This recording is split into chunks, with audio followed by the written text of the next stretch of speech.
मुल्तान में आरपीओ वसीम अहमद खान की ज़ेर सदारत क्राइम मीटिंग का इनेकाद किया गया। इजलास में रीजन भर से पुलिस अफसरान ने शिरकत की।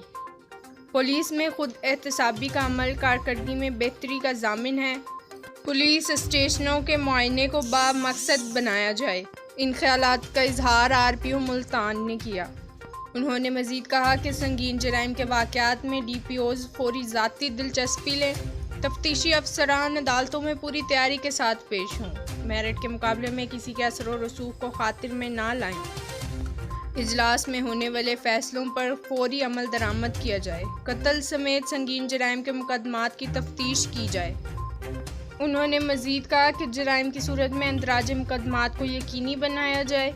मुल्तान रीजन में 4.5 करोड़ रुपए से ज़ायद की रिकवरी की गई है। इजलास में अमन व अमान की मजमूई सूरत हाल पर इत्मीनान का इजहार किया गया। आरपीओ ने मज़ीद बताया 27 पुलिस मुलाजमीन की बच्चियों को जहेज़ फंड दिया गया है। 12 पुलिस शोहदा के अहले खाना को स्कॉलरशिप दिए गए हैं। उन्होंने मज़ीद बताया कि 5 मुलाजमीन को तदफीन के अखराजात, 5 को इलाज मुआवजा के लिए फंड दिए गए हैं, जबकि 51 पुलिस मुलाजमीन की दौरान सर्विस वफात पर वाजिबात अदा किए गए हैं।